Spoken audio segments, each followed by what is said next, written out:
Welcome to the Collingwood Rant. We're coming to you following the loss to Fremantle. I'm Sly. And I'm Outlier, the sequel, Spook. How are you dealing with the state of disaster, followed by the sequel, the club of disaster? Well, Dan was right today, declaring a state of disaster. He just didn't get the right state right. Well, he's got the state of shit right. All right, so we lost to Fremantle. Is that pretty much covered? We should go now? Yep. Leave? Yep. Hang on, you can probably add in a few get fucks. All right, so let's add some get fucks. Firstly, let's actually give Fremantle credit. They played really well. Pressure was up. Kicked accurately. What a shock. Couldn't see that one coming. It's an amazing 2 weeks of kicking accurately against Collingwood. 10-1. I mean, I guess that happens when you don't apply pressure. We surprised by the changes. Dropping Roughhead, bringing in Keane, Magden.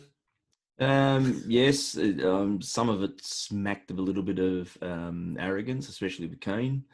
Every game's a danger game at the moment. Now, granted, you've got to rest some players, but I believe Ruffy was dropped, not rested.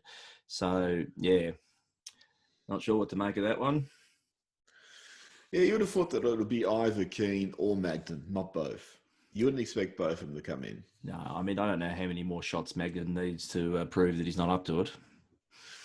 Yeah, I don't know. I mean, I thought he was...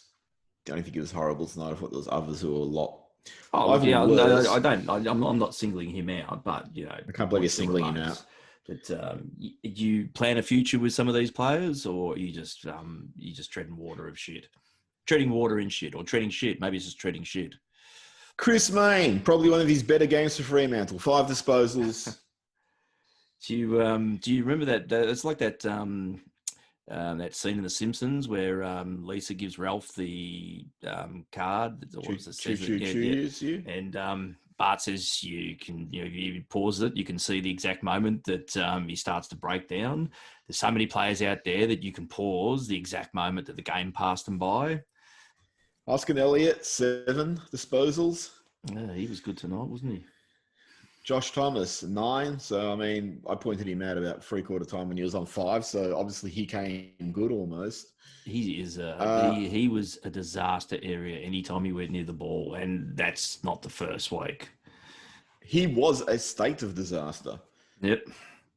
Grundy, 11 disposals, 43 hitouts. I'm sure maybe 1 or 2 of them might have went to our teammates. Did he win the hitouts? That's all that's important, as long as he wins. Yeah. No, as long as he gets numbers on the board. I keep being...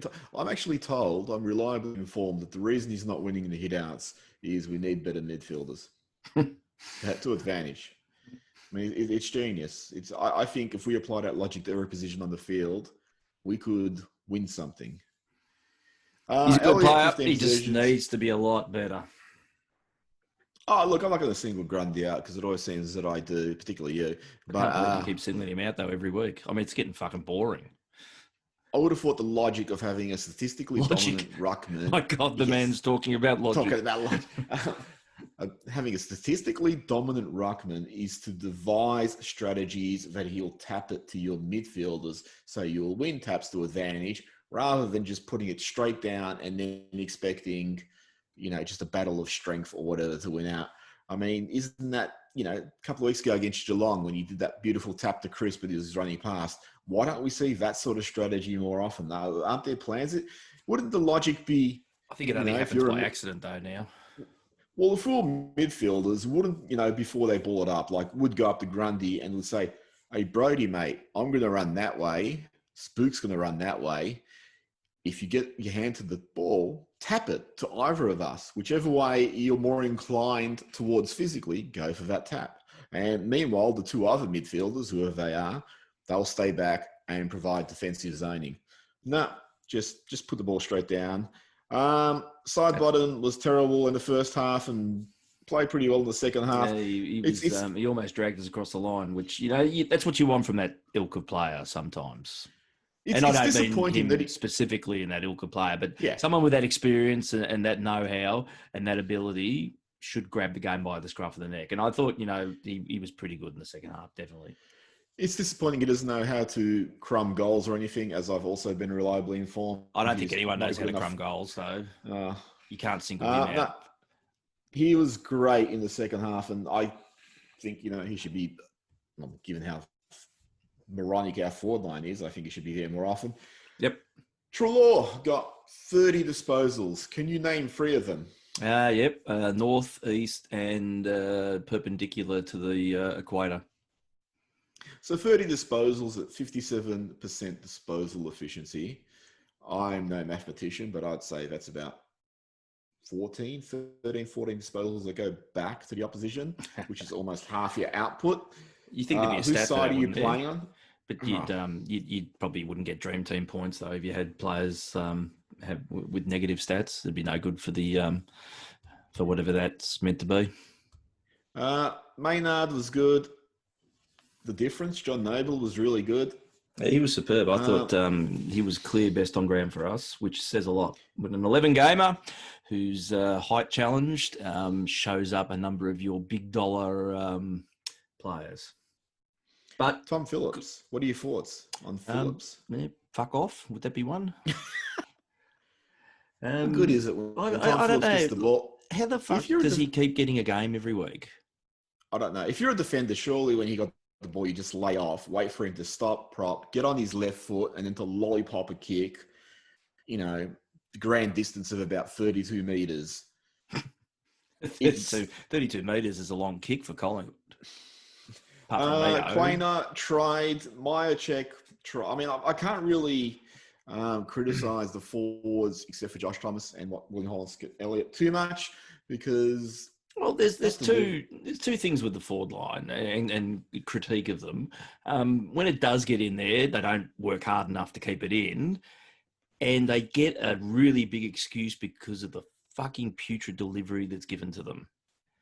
Yeah, well, I was just going to say that. I mean, sometimes it's hard to keep it in when you've bombed it so much to their disadvantage that they kill themselves to get to it, to just provide a contest, and that contest is like an all or nothing thing. So once they've provided, that's it. If the ball isn't falling to their advantage, which it won't because it's just such a poor kick, opposition are sweeping it out. And it's like, well, what do you expect them to do now?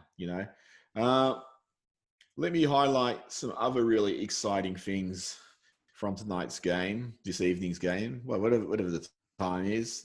I don't know the time difference. Could we handball any worse to teammates? So this breaks down into two Seriously, different categories. In the next couple of weeks before you go on, if someone isn't on a charge for manslaughter because of a fucking handball that's killed someone, I'll be shocked. Okay, all right, continue. All right, so it breaks down into two different... Oh, it breaks down, all right. Yep. Two different deficiencies or inadequacies. Only two?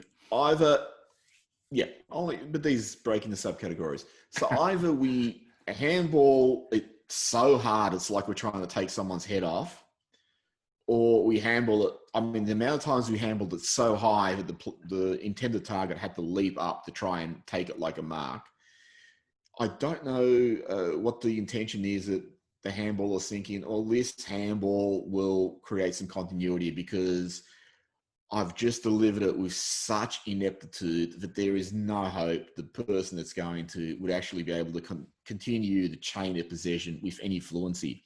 And then two, the other way it breaks down is there like a competition? Do they, before they go out there, do they say, let's see which of us can take out as many teammates as possible with a kamikaze handball while you're surrounded by 4 opposition? The amount of times it's like, and it's really funny because the amount of times I'm watching and thinking, okay, take the outside option. And it's like, no, look, there's 3 opposition on my left. I think I'll take that option. I'll just try and thread my way through them. And they just did it time and time again. Yeah, they showed a real skittish lack of awareness at the moment. I mean, skills are poor, but the fact that the awareness just isn't there. I mean, you're watching it, and look, you're watching it with the comfort of TV, though. Comfort would be a questionable thing at the moment. The amount of options you can see that are there, and they're just not looking for them. There was one, I think, with Thomas, one of his many classic blunders. He had a player running on the outside of him. I think it was one of the early quarters, and surely even the blindest person with poor peripheral vision would have seen something move out of the corner of his eye. It's not like he's a T-Rex. And he's turned back inside and then just delivered the ball to the feet of somebody next to him. You think, well, there's a guy there streaming into the 50 arc. That's the guy you should have been given the ball to, not returning the ball into play where it was just then at the foot of someone who was then swamped by the 4 Freo guys you keep naming. It's just incredible. I just can't believe the amount of times they made the wrong decision. And it really harkens back to 2016, 2017, where they were doing this continuously. It was just wrong decisions, poor skill execution. Anytime they might have had a decent chain, it just broke down somewhere down the line because someone undid it. And how do you get into these contests? Well, you don't get into them by playing smarter or by moving your players and trying to get something to happen. You just get into it by obviously telling them, well, we've got to try harder. We've got to lift our work rate. And that's really, there was nothing in that game where you could have looked at it and said, oh, the only reason we're in it now, or the reason we're in it now is because they've made changes in the coaching box and tried to get something started. It was just simply like, oh, let's work harder. Let's push harder. Let's lift our intensity. And it just shows you that you can lift your intensity. It just means you're still going to make the same mistakes because you're not actually improving anything. You're not actually creating a better chain. You're not creating better links. You're just doing the same shit at a higher work rate. I'm really sick of fucking watching it. It's really, what are we, 9 years into this coaching tenure? Oh, and don't get me started. Get me started. And if we're going to talk about outlier was 2018 until they got to the grand final. Then they just thought, yeah, well, we'll work this out. And if you actually look at last year as an examination of how this side works, since the grand final, their system has just systematically, gradually broken down. And now we're left with this shit. And I know, again, there's a lot of youth in there, but that doesn't explain why experienced players and even guys like Phillips and that who, aren't as experienced as the Pendles, the side bottoms and all that sort of stuff, but now have, 3-4 seasons under their belts and played in finals campaigns, why they keep making the same mistakes as a 5-gamer would make. It's really absurd. It's like no opposition coach, I think, particularly has to work hard now to work us out. You flood back, you run harder, you rebound, and we'll just fucking wilt. It's pretty straightforward stuff. The other thing too is, if you go back, 3-4 years to 16, 17, 15, you saw a lot of those goals where there'd be some error on one of our players' behalf, and then the opposition would just counter, and they would have effectively run 100 meters into an open goal, totally unopposed. And you're starting to see those things again. Well, it happened a few times tonight. Absolutely. And this is a side. Freo's pretty much, I believe, decimated with injury. They had about 12 players with about 4 games of experience playing tonight. No excuses. No, it's just 9 years in. Okay, go on. Let's get you started. 9 years in. What are you expecting 9 years into a coaching tenure? Oh, not what we're seeing now. I mean, really, the whole thing has been a fucking debacle. And the problem is the 2018 season papered over a lot of the cracks. Everything that year went right, and the expectation of moving forward and building on that just hasn't been delivered. We're back to where we were a couple of years before 2018. We're chasing our tails. It's just not working. Now, I'm sure that'll be seen as a gross fucking overreaction, but I'm done fucking with this. This is 9 years. 9 years. And fucking Harvey's been there 24 years. Look, I agree. I mean, it's... The fuck up the other day with the tennis stuff really just fucking highlights just how broken things are there. I'm sure we're going to cover this later. Are we covering this later? But no, just cover it now. You had fucking Maguire come out and say anyone who that breaks the fucking rules now, and I'm sorry, we're not talking about the fucking footy anymore, but anyone who breaks the rules should be deported back to Lithuania or wherever it is. And you read that and hands up who didn't think this. You're all going, it's only now a fucking matter of time before somebody at Collingwood fucks up again. I sort of joked that I probably thought within 24 hours, but fuck me, to do it within 24 hours, that's a staggering performance. And look, and if it was like John the Boot Stutter, you probably go, well, you know what, dickhead, it's your fucking head coach. and your head coach and one of the senior assistants, blokes who should know better, blokes who looked at that situation and should have realised what they were doing was wrong, but they went out and did it anyway. How the fuck are these people up the top here still running a football club? You have to imagine that those two, when Sidebottom messed up, that those two would have given a stern warning to all the players that, look, it's a difficult situation. We understand that, but you got to do the right thing. You got to be responsible. This club has enough scrutiny on us. Please just make sure you obey all the guidelines. And they would have been, I'm sure, extremely stern in delivering that message. And then they're the ones who actually fuck up. So it's really, I don't know. His club's just a debacle. And it always amazes me when I listen to commentary and that people, still tout us as like premiership favourites or the team to beat. It's like, I don't see it. Why are we the team to beat? You got at full forward now Darcy Cameron, no disrespect to him, what's he, 3 games into his career? Yet another Hail Mary choice. And like, I actually like the way he moves. He plays, he takes some nice marks. It could be a pretty decent player. But he's pretty old though, too, isn't he? He's 25. Yeah, well. So you got him at 25. You got Cox at 29. You got Mychek at about 26. And these are the guys who are playing forward. And I know you don't entirely agree, but like more for me is being wasted at fullback or centre half back. I mean, he ends up at fullback quite a bit anyway. If you look at today's game, when Long Neil wanted to tax our defence, he sent Fife to full forward. He didn't send Fife to full back. He sent him to full forward. Yeah, but you look also sorry, Freo's, how many tall defenders do they have? Any? Oh, none.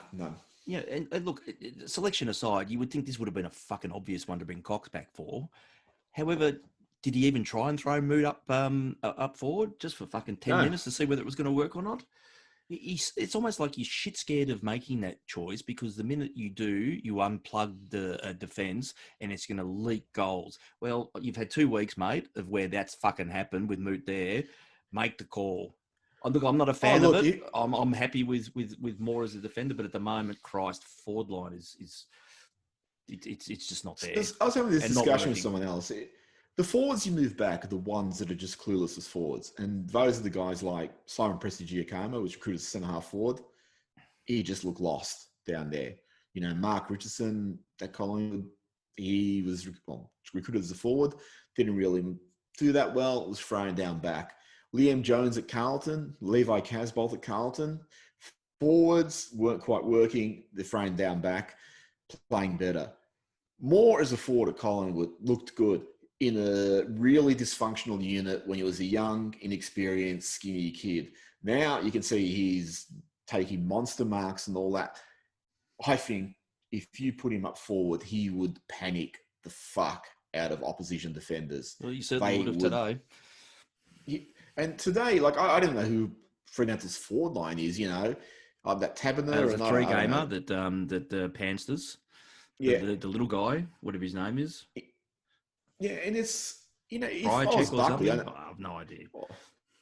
If I was Buckley, I would have actually started more at full forward this game. I would have been like, you know what? Let's just totally throw them off. They're not going to be expecting this, and if it looks really bad in 15 minutes, I'll swap it back. But let's just do it and see how it goes.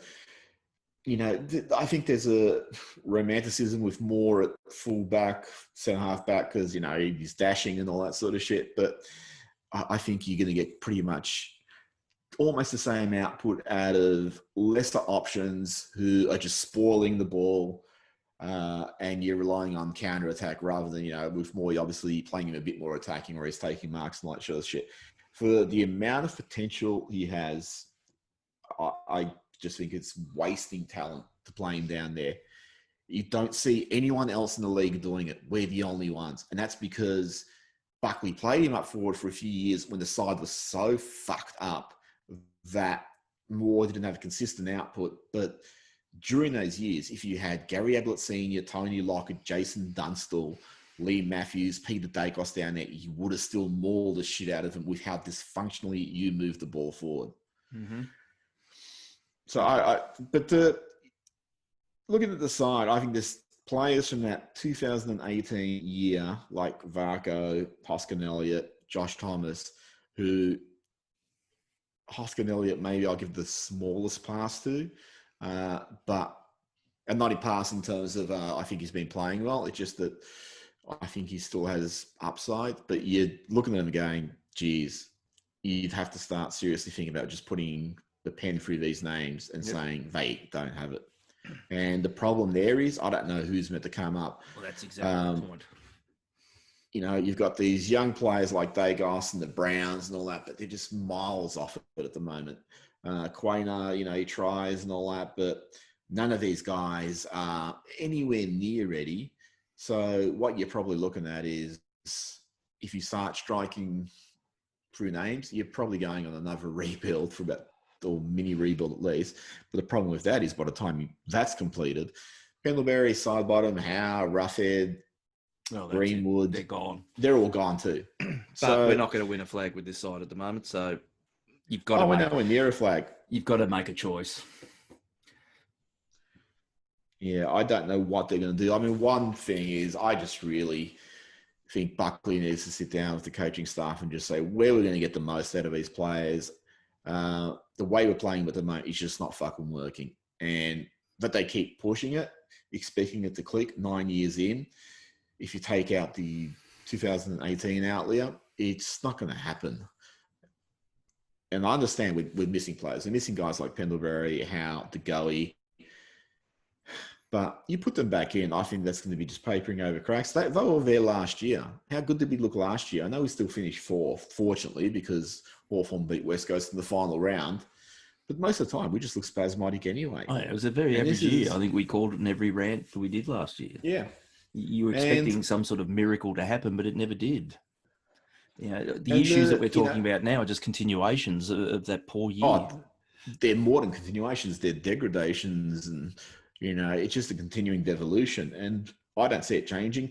You also have to question, how much did Justin Longmuir contribute in 2018? Oh, well, yeah, that was a point that was raised a few times today. Well, I mean, you know, we've been talking about the coaching staff in general, that they don't seem to have any fresh ideas. Longmuir left, and who they bring in. And I don't think they brought anyone in. I think they just shifted people around, or they brought in Scott Selwood or someone. Yeah, but didn't all they, Selwood and who's the Geelong guy? Who's Selwood? Boyd from old Whiskers, good old Whiskers. Hawking. Yeah, didn't they all get the arse or laid off for this period because of the COVID stuff? Idea. So I think pretty much at the moment it's Sanders and Harvey, and for all I know, Harvey was sacked 12 years ago. He just hasn't realised yet. And Buckley, that just seems to be the threat you see. If they're the three you see, you've had Buckley, who's been there for 9 years. You've had Harvey, with no disrespect intended. He's been in the coaching system ever since he retired, and he can't get a senior job. And you get Sanderson, who was fired from Adelaide. So you sort of look at that and go, well, who's really providing the innovation there? I mean, look at Longmuir. I would have always thought that with coaching staffs, you want half of them to be, you know, solid citizens like your Buckleys and Sandersons and all that. And then the half should be guys that you're hoping that they're going to get poached for senior jobs because they're brimming with ideas, they've got a fresh perspective, they're really hungry, and they're constantly challenging you. We don't have that in the coaching staff. It's just the same stale opinions, it seems, and you're getting the same stale output. And it's just sickening to watch. It's just, I watched today's game. I, again, almost shut off at halftime thinking, I can't bother with this. I don't care if they win from this point. It's ugly. It shouldn't be this much of a scrap. It was unwatchable. And, you know, again, I don't mind. I mean, I hate losing, but if you're outplayed, great. And Fremantle, to an extent, outplayed us today. Oh, but the problem is just that the system just keeps breaking down. And it's like, if you had a better system, you would be putting pressure on them, and then you'd be breaking them down because they wouldn't be able to maintain it. But because we're continually making errors, what was the stat at one stage of their 5 goals? 4 of them were from turnovers. How many were from turnovers? And it's from basic skill errors. Yeah, I think it was about the 5th goal. The 6th goal was where was it Moore kicked it straight to the Freo guy. I mean, that's unusual for him, but Jesus Christ, when it goes bad. But that's the thing is, like, if you're providing or creating their goals as well, it doesn't matter if you're a shit team, you're going to keep them in it. If you eliminated those errors, then they'd have to work harder for their goals. They would struggle. And then at some point, you think being a young team, you're going to break them down. But you're keeping them in it with your poor execution. And that's just been the hallmark of Buckley's tenure at Collingwood, which is amazing given he was probably one of the most skilled kicks I've ever seen. But in the 9 years at Collingwood, geez, the skill errors have been horrific. And they're consistently horrific. And the only time that we actually looked half decent was in 2018, where we sort of ran more and we played with this more mad abandon. Now, I just, there's so many times today that I just shook my head when I was thinking, why would you choose that as your option? Oh. Why would that be the choice you've made? You know, handballing the guys under pressure. Yeah, but that's the thing. The ball carrier, as soon as they get it, we are swamped. And they are just forced into either a turnover or a poor decision. And essentially, it's like pass the parcel, where the parcel is thermonuclear weaponry or something. It's like a hot potato. They just can't get rid of it quick enough. And they just give it away to someone who's under, if not more pressure than the previous guy who had it. It's just insane to watch. But we said it last day too, and I saw it again. There was times like, if you handball, that guy is clear. He can now take a step out of congestion and kick, or you could just even get a quick kick out. If you remember, like Dacos at one stage just bloody booted the ball, and Mychek provided good context, and we got a goal from it. But instead, the guy there who has the option of I'll kick long goes, no, I'll handball back. And it's that one or two handballs too many. And it's like, what are you trying to get here? What are you trying to create? Because so many times you're over-possessing, and then the guy who ultimately goes for the kick just boots the shit out of it. So was that what you're really trying to create? Just a chaos ball, a long bomb to, hope for the best? Is that why we need to see 14 handballs? Couldn't you just cut out 13 handballs and do that from the first possession? I don't get what I sort of understand what they're trying to do, but it's not working. And for some reason, they've gotten into this loop that they can't get out of. And they just fall or whirlpool into it deeper and deeper and deeper until it just becomes this clusterfuck. Oh, it is. And I'll read this to you, the old Sir Swamp Thing stat. Collingwood have had 28 goals, 4 behinds kicked versus them in the past 2 games. Scoring accuracy of 87.5%, the highest ever against any club over a 2-game span. That's embarrassing. Yep. Well, defenders, midfielders, aren't applying enough pressure. I mean, again, we're down on the tackle count. They don't seem to be running as hard. I don't know how taxed they are by all these games and flying around and all that sort of shit. But, geez, we look flat-footed a lot of the time. And I'm not making excuses, but, geez, we're always the hunted side. Fremantle, what are they, 70th or something? It's like, we'll just save our one brilliant game. They haven't looked like winning a game for the whole year. And it's like they played well above and beyond what they were capable of. And I just want to point out, because I'm not going to blame the umpires, but fuck, that last 2 minutes of umpiring from Elliott's soccer, which was called deliberate. Fuck me. That was incredible. Grundy was called for a throw, which looked like a handball. Even the commentator sort of said, let's look. Oh, shit. And they shut up. And even that Mundy one at the end where he basically dived into it. And look, you know what? If you're going to pay those, you're going to pay those. But then you need to pay them all the time. There was one, I can't remember, the Fremantle defender who just pretty much handballed it out when he had pressure applied on him. A couple of tackles that were just, what's that? Remember that Sai one where toward the end? He was held for about 20 minutes. And the same with, there was one also to a little bit earlier with Sidey that was held in the square, near the forward line. We're in the forward line. My GPS is off tonight. But yeah, look, he's held and the ball's moving away from him. He's still held. And like, it's play on. And you think, oh man, that's clearly holding the man. I mean, these are things that you do when you want to train 10-year-old umpires to say, this is what an interpretation of the rule looks like. And you use footage from that.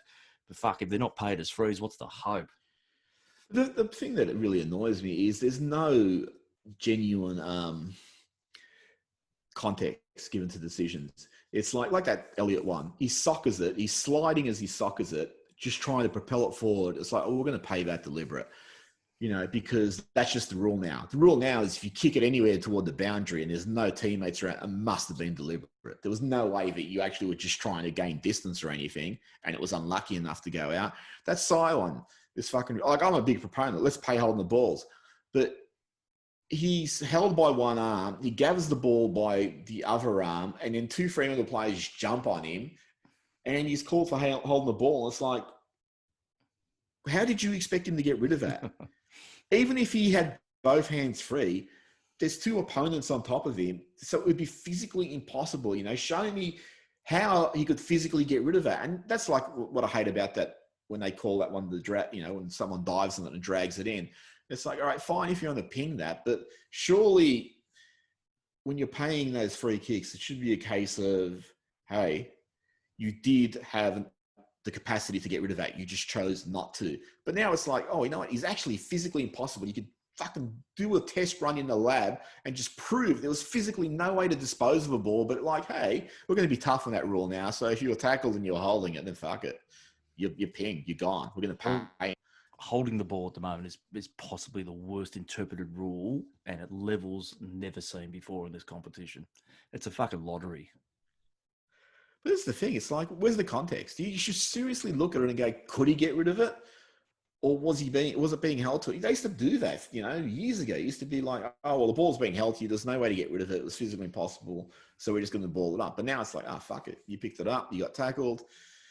And the really bad one that I hate is like, oh, no genuine attempt. So you actually have to mime for the sake of the umpire that you were genuinely attempting to get rid of the ball, even if you can't. If you don't do that acting job, then the umpire's going to say, well, you made no attempt, even if the attempt was going to accomplish nothing.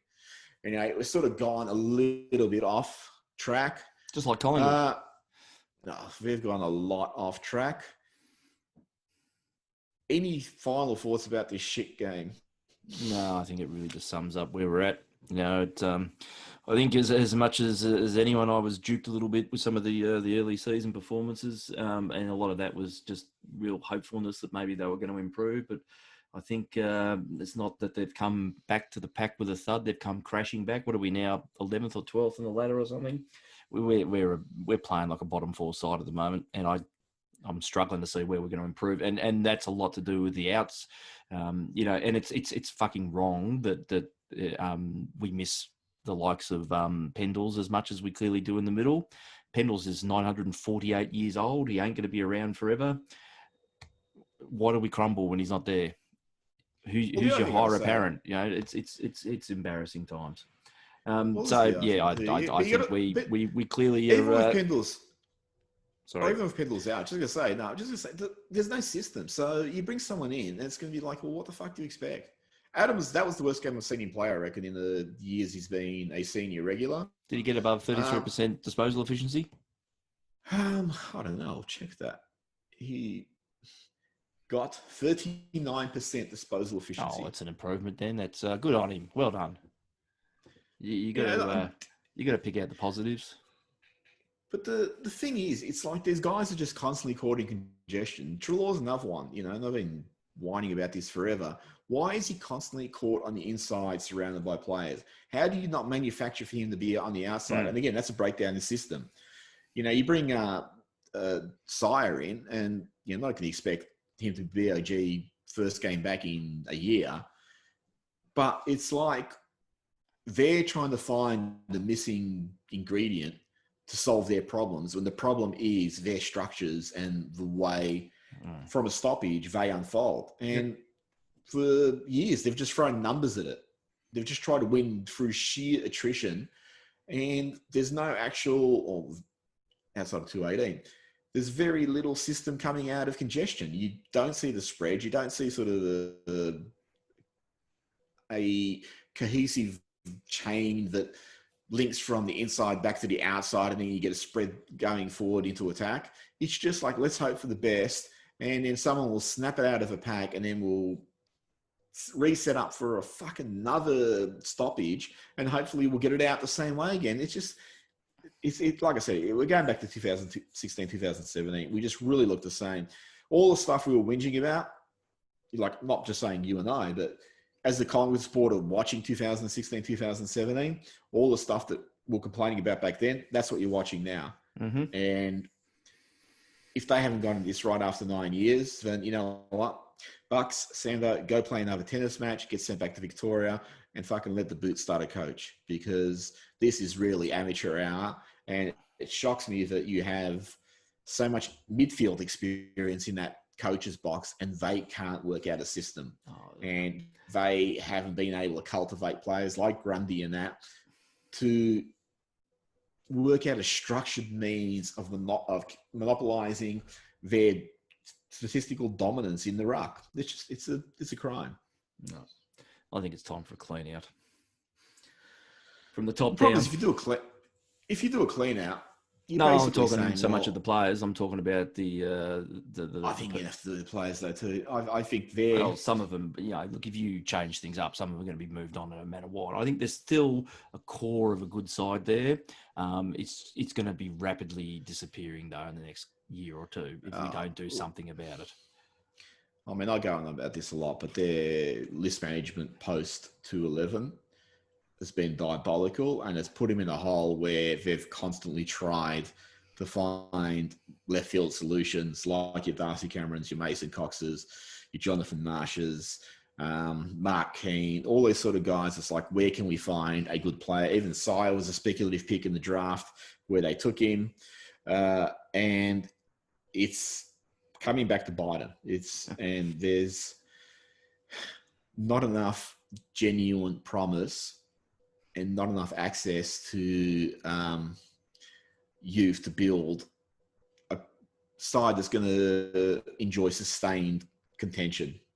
Not like you go back to 2006, because they really built that side so well with Pendlebury, Thomas, Reid, Brown, Dawes, side bottom beams, and then you're getting these guys like Lumumba and Tuvi and all that. And you built this really good young core with a good experience sprinkling at the top, and they should have dominated for a while. I mean, that's been documented, but they weren't, and they've dismantled it, and this is the side. I look at it and I just like, what's this side? It's really just a hodgepodge side. Well, playing Sydney next week somewhere, I don't know, Gabba, I don't know, where are we playing them? Who are we playing? Sydney, isn't it? Sydney. Yeah, I'll chalk that up as a loss. Yeah, I think we leave, thank fuck, the WA hub and go back to Queensland now. So we play at the Gabba for the rest of the year. We play Gabba Thursday. Do we? Oh, that's right. It's a quick turnaround, isn't it? And Sydney played yesterday, so yeah, who knows? Look, we'll probably win that one, but I don't know. I wouldn't be guaranteed. If I was Longmire, I'd be saying they're vulnerable. You can. Oh, well, geez, what do you think the tactic will be? Maybe flood back and use a bit of pace to move the ball forward. That'd be a shock to see that used against us again. Look, what I hope happens next week is I hope Buckley, Sanderson get sacked. Hockey. What else I hope next week is they look at the falls side. On his sword. I don't want to watch a press conference and hear him say, well, we didn't work hard enough and blah, blah, blah about working hard enough. It's the usual management speak. I want to see them come out next week with some strategy towards giving them structure, which means they've got to change it up because this shit's not working and hasn't been working for quite a while. So you're going to just keep doing the same shit, hoping it clicks. Because the other reality is, Pendlebury might be back in a week or two or whatever the case might be. It's a soft tissue injury, so there's a chance he'll never be back at Collingwood. Howe and Degoe are out for pretty much the season. So you're not getting him back. So you need to work out new strategies. And whether that's, saying, well, hey, Steve, we're going to play you in the middle. Steve, he's that blonde-haired one, isn't he? I thought I saw him once or twice tonight. Or whether they bring Wills back. Yep. Whether they bring Wills back and just say, well, you and Sire are going to be in the middle at all. One of you's always going to be in the middle. They need to do something different because this shit ain't working and it's fucking getting painful to watch, which I recall was happening, like I said, 2016, 2017, where there was a marked, the crowds, our crowds really, really went down because people were just getting so sick of what they were watching. And if you get those sort of people who come out and go, oh, you should follow your club no matter what, my response to you is, it's not fucking unconditional. Club needs to earn respect, and they're fast destroying any goodwill that they've built. Yep. Your tip for next week? We'll lose in the last minute with some errant kick from Sydney, just to put a shock value to something. No, I think I don't know. It's a short turnaround. We're travelling back. I wouldn't. No, I'm not tipping them. No, fuck it. Sydney will win. You're really optimistic by saying that. I can only imagine it's short turnaround, so it's 4 and a bit days. Surely someone at the club's going to get caught for another COVID breach and we'll just be thrown out of the league. We can only hope. That could only be a good thing. So I don't know. You're getting so many disaffected people now. They're just getting sick of it. And it's like, again, I don't mind losing if I can see the system there, but geez, it's a real ugly way we play now, and I can't be confident that we're going to out ugly Sydney, who are experts at that sort of game. Yep, no, I agree. And in some respects, and it's the negativity is high. I mean, Jesus, living in Victoria is not a fucking dream at the moment.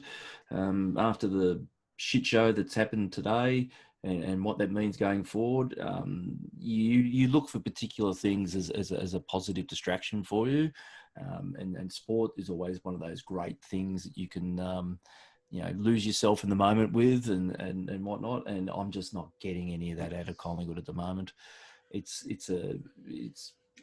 Look, even losing today, you're angry, but you're not angry. You're just accepting of it, and that's a danger sign type of thing. It's like it's just doesn't feel as important as it used to. And we're getting older and more jaded. Well, I didn't think it was possible for you to get any more jaded, but I'm sure you'll find something new to get jaded with. But it's just flat at the moment, and it's just not a pleasurable thing to be following them. I hate to say. No. I'd love to get a win next week, but even then you're going to look at it and go, well, fuck, seriously, what does it really matter? If it's not going to have any impact on the end of the year now, what's the point? And it's like someone on Facebook before said about, well, fuck it, throw the towel in now and let's get a low draft picked. And then one of my other friends popped up and said, well, they'll just go and blow it on Seedsman who wants to come home. And you look at that going, it's funny, and it's also scarily probably true. Well, and if there was a gun forward there in the early rounds of the draft, I'm sure we'll pick the best mid available. Yep. Well, the other problem is just, you got to the point where you've lost all joy following him. It's, what the fuck? How'd you get back here so quickly? How'd you manage that? 18 months on from a grand final where you thought, all right, we'll build. I mean, I can tell you where we started. Started with Beams, or recruiting Beams, not blaming Beams, blaming Collingwood. And you're back to this shit. It's pitiful. Look, and again, I can't. I may have expressed my point a little bit in our culture piece over the break, but I still honestly feel, and I feel it even more so today, that everything at the top of Collingwood needs to be broken and thrown out. And that means the president really needs to fucking go after 20 odd years. You've done a great job, but you aren't going to be taking us to the next place. The coaching staff need to look to be moved on, because it needs fresh ideas and it needs fresh outside ideas to come into the club and shake things up. The scary thing is, like tonight, there was I think one of the breaks, you're looking at Maxwell really getting stuck into more, and he's obviously doing a little bit off the side coaching, and you think, I'd love to him to be a coach. I just don't want to go back into that whole favourite son scenario with Collingwood. The only 2 times we've had success has been with external influences, and I think that's something they seriously need to go and look at. And I think, look, as I said, Eddie's done a great job, but the constant target painting on his back and the bluster, it's just not doing the brand any good anymore. He doesn't contest anything when it needs to be contested. He'll roll over and then he'll just talk, tough about something or go bully something, but it's just not having the same weight of impact that it used to have anymore. I'm sure the finances and all that sort of fucking stuff are great. And if you put anyone in a competent place inside of that, you'll get that done. But as a figurehead, the time has passed. There's not too many clubs that would allow this to keep happening within their charters. And that's something that needs to be moved on. We need to change that so we don't get caught with the same thing again, that you just have the same person they're using this as their own little favorite toy. And when you make mistakes, it's very difficult to actually concede you've made one. Well, the biggest problem is, I will mention this in the culture piece too, is what's the vision for the club? I don't know what it is. And I know people go, oh, it's obviously to win the flag. Or what, is it to win it now or next year? And the problem there is, if you go back to the succession plan, I don't know what the vision for the plan for the club was. Was it that Buckley would take the same group and enjoy premiership success? 2 years later, he's dismantling that list. So it's to rebuild. It was that division, but then we're recruiting guys like Jordan Russell and Quinton Lynch and all that. So you're trying to top up. Where exactly? And it just never seems like they've known where they are. And then their poor recruiting has hamstrung them. So they're just trying to catch up. And, I look at sides like Brisbane, even Carlton, Port Adelaide. You look at they've accumulated all this really good young talent, and they've accumulated well-structured, balanced lists. And I think, well, they're coming. All those sides are coming. And Brisbane's already showing that. But we're going. But I with that list, it's like, I don't think it's as... You're lacking, outside of Darcy Moore, you're lacking genuine key position players.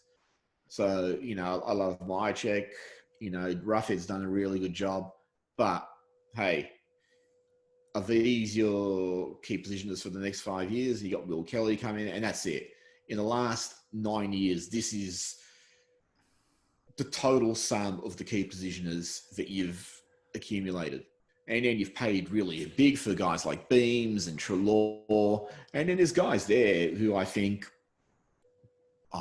we overrate them. I don't think there's certain players there who I think aren't as good as the rank and file make out, and I'll just name one for the hell of it, is Jack Crisp. I think, he can be great on his day, but he can also be diabolical. But, we all look at him and go, he's such an important part of that side. And it's like, geez, I'd love an upgrade because I don't think he's quite as good as you think. He's been there for about 100 games. He still gets the fumbles. He can still murder the ball. And I actually don't understand why, of the two counter attackers that they've got there in Crisp and Maynard, why Crisp is the one they've sort of said, well, he'll play the run with role and we'll bring him into the midfield at times, where I would have thought Maynard is the better option. Maynard looks like a genuinely, possibly an elite player. I mean, he's very good already, but I'm sort of talking about what his ceiling could be. Oh, definitely, yeah. And you look at the way he kicks too. Geez, you think if he was kicking 20 or 30 metres up the ground, there'd be some nice inside 50 deliveries. But and this is the thing, is how many Maynards do you have at the side? In that list, you have the two Browns who Tyler looks promising, but geez, he's 6 games into his career. Dacos 6 kilos into his career. Yeah. Dacos has shown improvement this year. I'm starting to really there's just something about him. I think he could be good. Yeah. But this is the thing, is there's none of those players. You don't have a Rowell or someone like that who you're going, oh, this guy's going to be a gun. And then you get guys like Stevenson, who in his first season, you're going, oh, shit, what do we got here? And it's like, well, geez, you're actually 3 years in. You're nowhere near what I would have projected for you. Yeah, and a lot of that, a lot of this stuff has to fall back to the coaching panel. And again, I think that's where change can actually reinvigorate some of these players. You've seen it time and time again at other clubs. They get challenged in new areas. They get given different roles. The structures are set up more accordingly. I just don't think we have that brains trust there that can make that work. No, I agree. And, you look at someone like Sire, who's been, I don't know, there's been so many reasons about why he hasn't played, and I'm sure all of them are speculation. But another guy, after an impressive 2018, he's gone very much sideways. So and I know a lot of this has to do with injuries. Guys like Nathan Murphy and that you would have thought would be coming up, but he missed most of last year. And that's the story for so many of the players. But you look at it, you go, geez, who's genuinely coming up and going to be very good to elite? And, you know, I'll put Maynard in there, Grundy in there, of the young guys, and that's it. I can't name anyone else. There's someone like Quainer, who I really like. I can't guarantee that in terms of my projections, because given what we've seen in terms of development at that club, it's not always guaranteed. You compare that to someone like Malthouse, who, you know, I had criticised him often, but geez, when he got a young player, you tended to believe, okay, he'll really bring him up well. And sometimes you felt he was going too slow, but they all tended to trend upward under him. And he had a really good attitude of, you know, he knew how to go hard on some of them, how to go easier on others, and he brought them together. But we just sort of seem to have one rule for all now, and a lot of those players are struggling. Yep, totally agree. Last thoughts on Collingwood Sydney? Get fucked. Yeah, I agree. Anyway, that's it from us. Thanks for listening. If you're in Victoria, stay safe.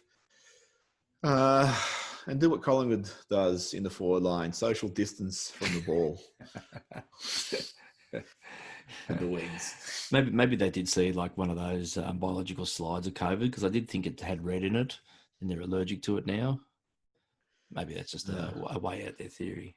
Maybe they think it's a little bundle of COVID coming for them. That's the power of COVID, people.